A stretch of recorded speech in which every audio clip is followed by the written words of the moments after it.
Hello again, and welcome back to our discussion of Proclaim Liberty. Once again, hopefully you're memorizing the 28 Principles of Liberty. This is Lesson 6. We'll be discussing principle number 14 and 15. We're on page 38 in your study guide. Do you remember in the last principle we asked a question at the end? If rulers become abusive, what is the area that they will most likely first attack? Which of the inalienable rights of the people would they most likely go after in their abusiveness of governmental power? And principle number 14 deals with this issue, and it is the property of the people. Have you noticed that? Most governmental rulers who go beyond their power usually seek to control the property of the people, whether it's monetary or other kinds of property. That's what they usually go after because that's what will give them more control and more power. So on page 38, the 14th principle says, life and liberty are secure only so long as the rights of property are secure. This discussion stems clear back to the beginning, when God created the earth for the benefit of man, and then He gave man a command to subdue and gain dominion over all of the earth and all of the things on the earth which the Creator gave to man. Well, what we know is that you can't gain dominion over anything unless you have an exclusive right to it. And this is the concept of property rights. It grows out actually of a command of the Creator to subdue and gain dominion over all of these wonderful gifts that He has given to His children. So we say property is actually an extension of one's life. Have you noticed that? That's your blank, by the way, for your first blank there on page 38, life. Have you noticed that property, everything a person owns, everything a person has built, everything a person has around him is really a reflection of his life? I ask my students this question.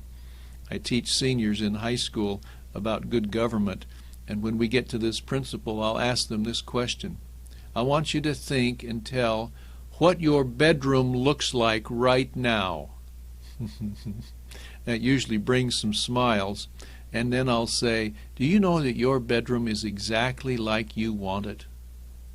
And usually somebody will say, No, it's exactly like you want it, because if you wanted it to be something different, it would be different. Your bedroom reflects you. Really, the real you. That's an interesting concept and discussion to have with young people. Because your property reflects the labor that you've put in to make it what you want, or the lack of it. Your property reflects you. Isn't that an interesting concept?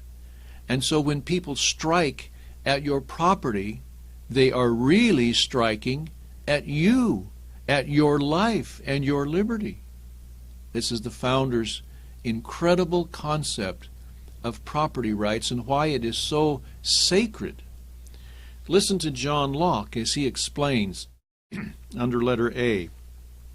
He says, though the earth and all inferior creatures be common as the gift from God to all men, yet every man has a property in his own person.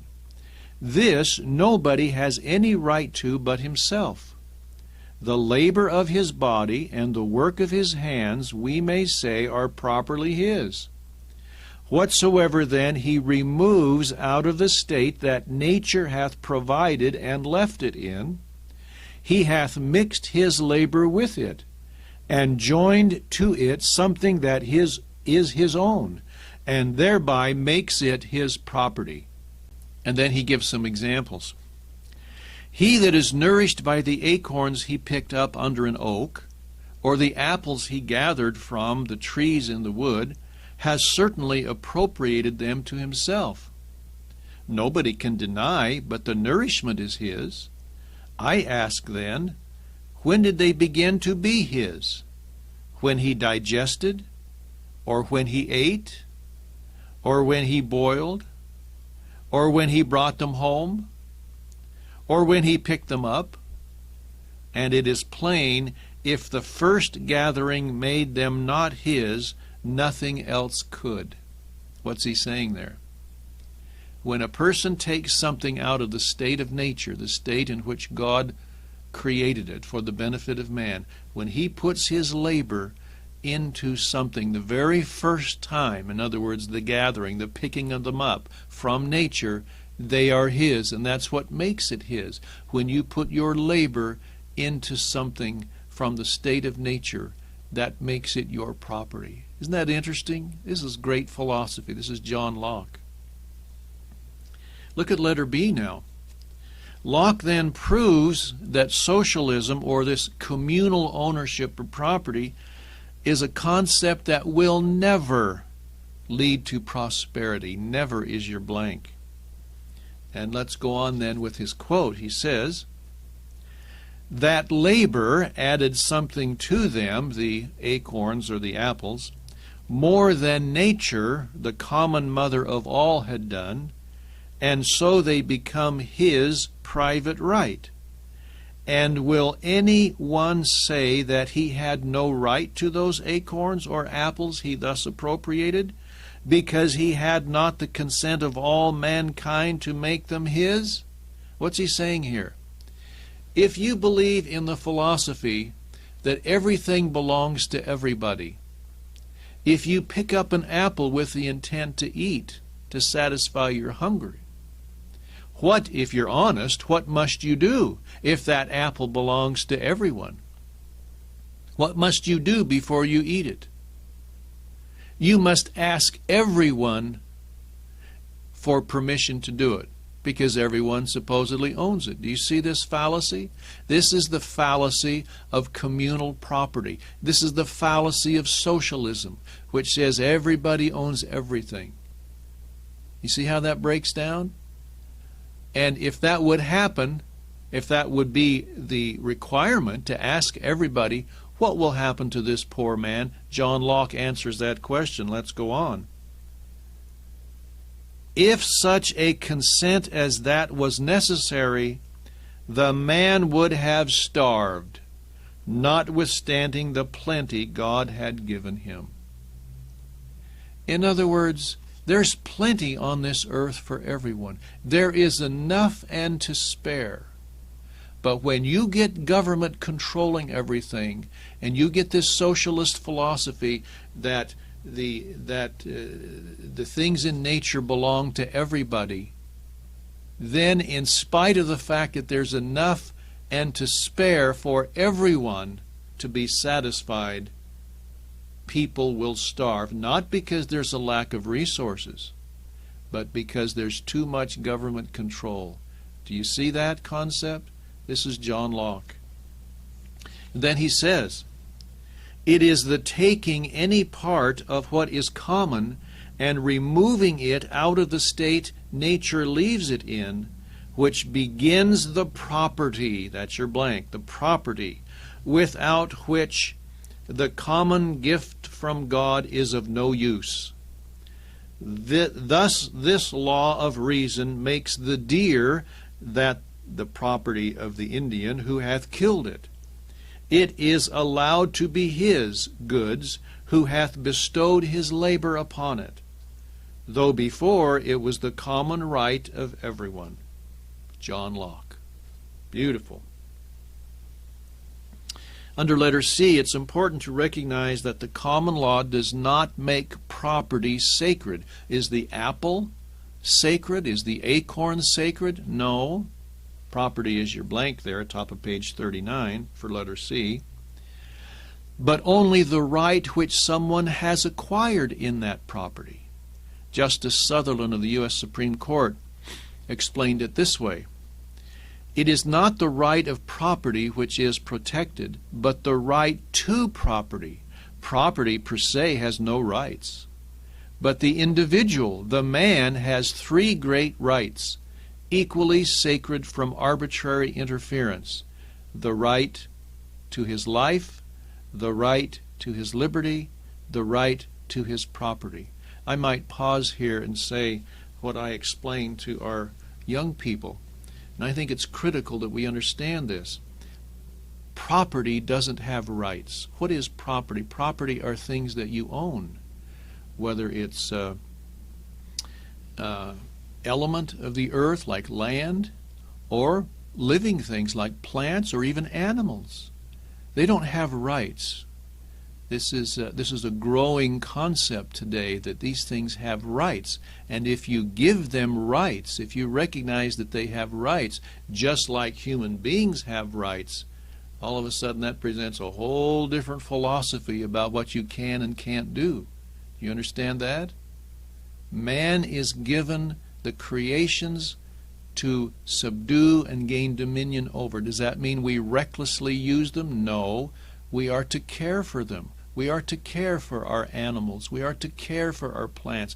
We are to care for the natural resources of the earth so that we can benefit by having clean air, clean water, and care for animals. That teaches us things as human beings that we need to learn, not only in caring for each other, but caring for the creations of God. Do you see that concept? So we don't want to get sidetracked in this whole radical concept of everything in nature has rights that we have to deal with. Let's go on with his quote. The three rights are so bound together as to be essentially one right. To give a man his life but deny him his liberty is to take from him all that makes life worth living. To give him his liberty but take from him the property which is the fruit and badge of his liberty is to still leave him a slave. Isn't that wonderful concept? You want to hear Abraham Lincoln say basically the same thing? Look at letter D. He says property is the fruit of labor. Property is desirable, is a positive good in the world.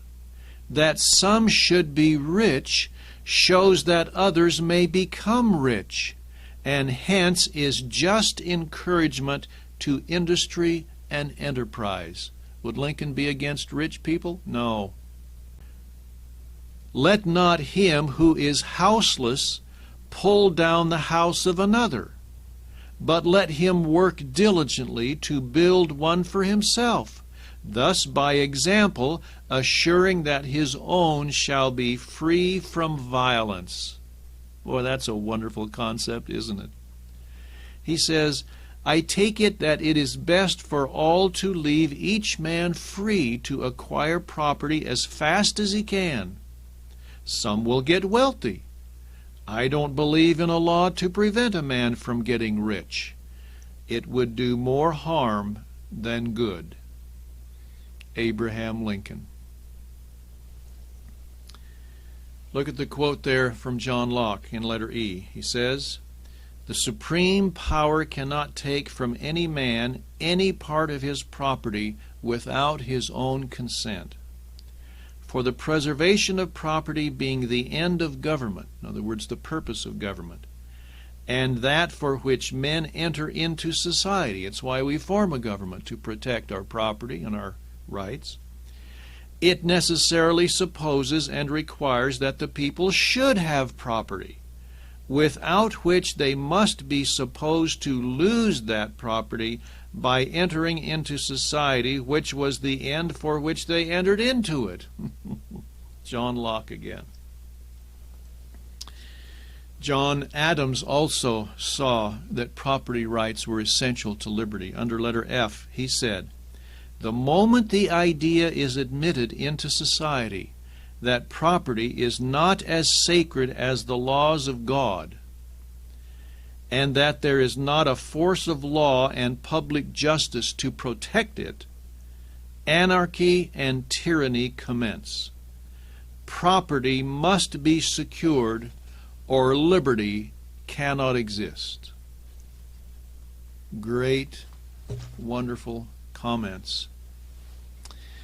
Well, having discovered what John Locke later called the divine science or natural law of sound government, the founders wondered if there were natural laws which could produce a dynamic and prosperous economy.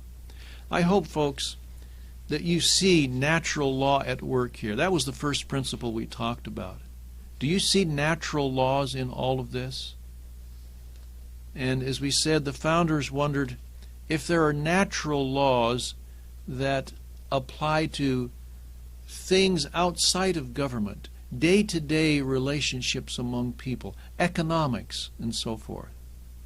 Did you get your blank for the top of page 40? Natural laws. And I'll just say once again, it is thrilling to teach young people these concepts because they begin to see natural law in everything. And you don't have to explain much detail to them. When they start understanding natural law and look at how it applies in government and in life, it's wonderful. All of a sudden, they themselves begin to act a little differently because they understand these wonderful concepts. So now let's turn our attention to Principle 15, which deals with natural law of economics. And it says, the highest level of freedom occurs when there is a free market economy and a minimum of government interference. Now under letter A, the founders wondered, what natural laws can apply to everyday relationships among people? And do you know, right in the nick of time, a book was published in 1776 by a man whose name was Adam Smith. And he published it. The short title of his book is The Wealth of Nations. And in his book, he said, you know, throughout the ages, kings have said, if they have a pile of gold sitting in their treasury, we're wealthy. And Adam Smith says, you know, a pile of gold isn't wealth. You can sit on a pile of gold and starve to death. You can't eat it. It doesn't keep you warm. Wealth is not really gold and silver, and that's your blank for letter B. He said, when people have things that make life comfortable, comfortable houses, comfortable clothing, comfortable transportation, when people have those things, then you can say a nation is wealthy, not just gold and silver. Isn't that interesting? And so in his book, part of his book in letter C, is a discussion for the first time in writing of how to create real wealth in a nation. And he says the first thing you have to do is make these things that make life comfortable abundant and cheap so that there's plenty of them and so that people can afford them. Those are your blanks for letter C, abundant and cheap. Now, this discussion may sound rather elementary to you and me because we've grown up with it, but it wasn't in the days of the founders. So here is Adam Smith's formula to make a wealthy nation. First of all, he says you must have specialized production. In other words, don't think that you have to do everything to make life comfortable. For example, if you make shoes, you just concentrate on making shoes. Make a lot of them. Make them really good. And you hire other people. You may build a factory, and you produce a lot of quality shoes. And then if you need a new wagon, don't stop making shoes. You go down to the local blacksmith and you say, Mr. Smith, I see you need some new shoes. Maybe your whole family needs new shoes too. Tell you what I'll do. I'll trade some shoes for a new wagon that you make, because I know you make quality material. What is that? Huh? That's buying and selling in a free market, isn't it? That's number 2, free. Your blank is free, free market. Based on the natural law of supply and demand. Those are your blanks, supply and demand, where people vote with their dollars on what they want or don't want. Do you see the natural laws working here? Have you ever thought when you're shopping that you're actually voting? You're voting for what? You're voting for what you buy, and you're voting against what you leave on the shelf, right? Natural laws at work. Do you think someone gets the message? Yes, powerfully, silently. You don't need government committees saying what you're supposed to produce and how much it's supposed to cost and all the stuff involved in its production. No. You let the silent market do its work, and it's powerful, isn't it?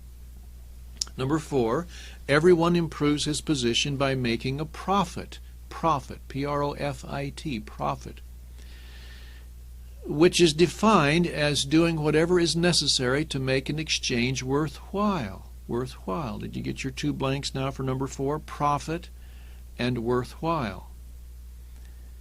And what if there's no profit? Well, if there's no profit, then an exchange won't be worthwhile, and it probably won't happen.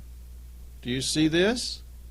You take away the profit incentive for a person to work and to perform and to produce, you won't have any work, you won't have any production, and all of a sudden the whole thing comes to a grinding halt.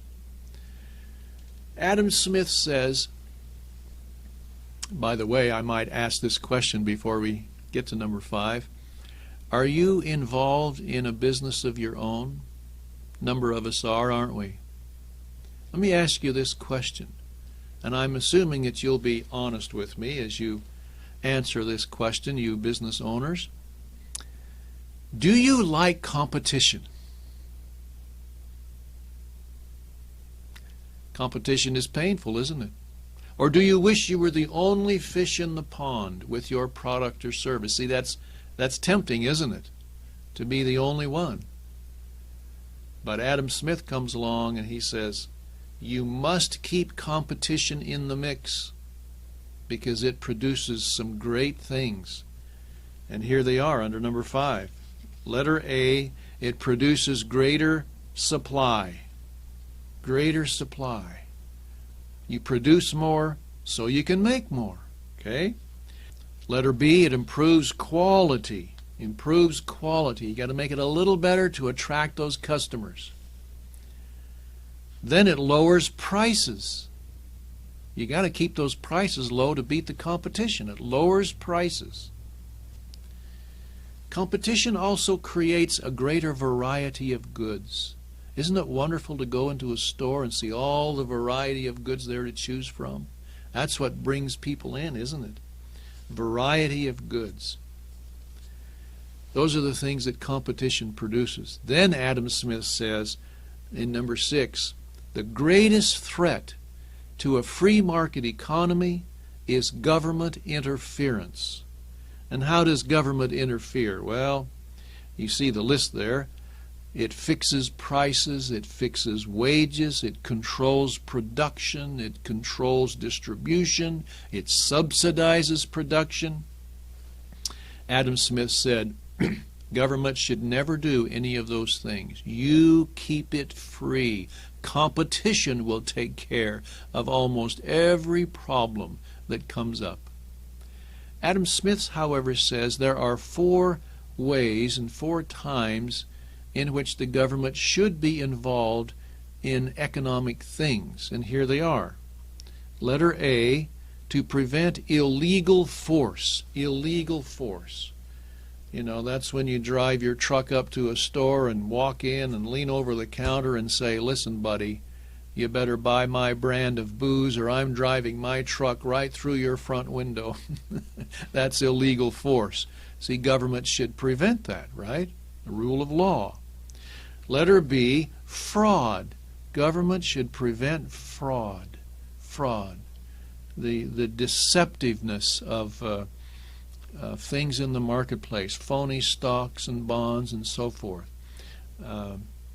People should have the remedy available to make claim when they've been defrauded. Letter C, monopoly. Government should prevent monopoly. What are we talking about here? We're not talking about temporary monopolies. If you invent something immediately, some useful device, what do you have? You have a monopoly, don't you? Until what? Until somebody makes it a little better, maybe a little cheaper, maybe a little more effective. You see, the free market will take care of most monopolies. What are we talking about here? We're talking about permanent monopolies, mostly created by government. Have you noticed that? You want to solve the health care problem in this country? What would the founders say? Do away with the monopoly. That's all you have to do. Take the monopoly off of the health care industry. You will see prices come down, service go up, just like any other product. Take the monopoly off of it. Same way with the legal profession in this country. Take the monopoly off of it. Government monopolies, Adam Smith said, should be prevented. And then he also talked about this area of debauchery. Letter D is debauchery. D-E-B-A-U-C-H-E-R-Y. Debauchery. What is that? These are things that play on the weaknesses of people. And you see a listing of some of them there. Pornography, obscenity, drugs, prostitution, gambling, and other forms of vice. Vice is your blank. Now, this is an area where some of our good libertarian friends would disagree with Adam Smith and with the founders. But the issue here is the reason people form government, local government, is to protect their rights and to keep a community free from some of the destroying things that come into a community. And local people have a right to do these things. That's why the founders said keep the federal government out of these areas, these very sensitive areas in the First Amendment, which we'll talk about later. Religion, for example, speech, press, all of those very sensitive areas, the right to keep and bear arms. Those are all prohibitions in the Bill of Rights against the federal government being involved in those areas at all. Does that mean that no law should be made on these things? No.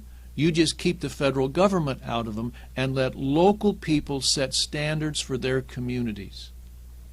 This is the founders' philosophy of how to build good, strong local government. And it may be different in one area or another.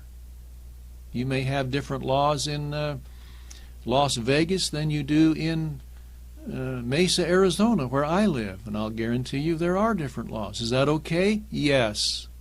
If people want certain things, they go to certain areas. If they want a more different standards in a certain area, then they move to that area.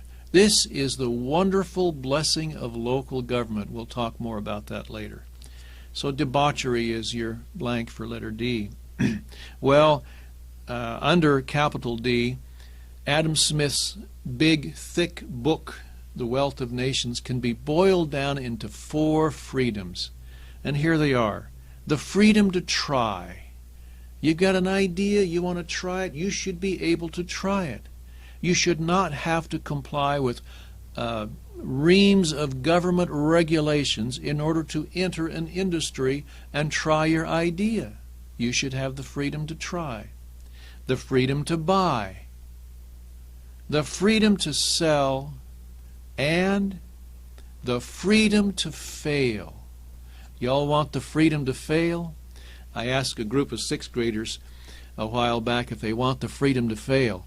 Nobody wants the freedom to fail, because that sounds a little ominous, doesn't it? Especially to a young person. But we need to have these discussions with young people. And I asked this group of 6th graders what their dads do for a living. And they were here in Arizona, and about half of them were in construction. And I said, what time does your dad get up in the morning to go to work? Oh, one little boy says he gets up about 2:30 in the morning. Why does he do that? Well, to get out of the heat of the day, to get his work done. Oh, well, why would he want to do that? And one little boy says, well, so we can have nice things. That's great. I said, what would happen if your dad didn't get up and go to work in the morning? What wouldn't you have? He says, we wouldn't have nice things. I said, you mean he would fail? He says, yeah, he would. I said, aren't you glad your dad has the freedom to fail so he won't? And this little boy said, yeah.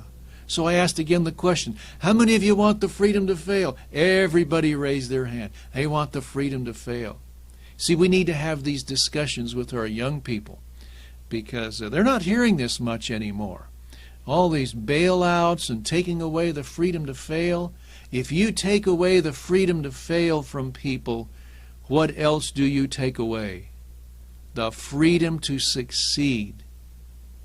Adam Smith said, you must keep that in the mix, the freedom to fail. Well, that's principle 15.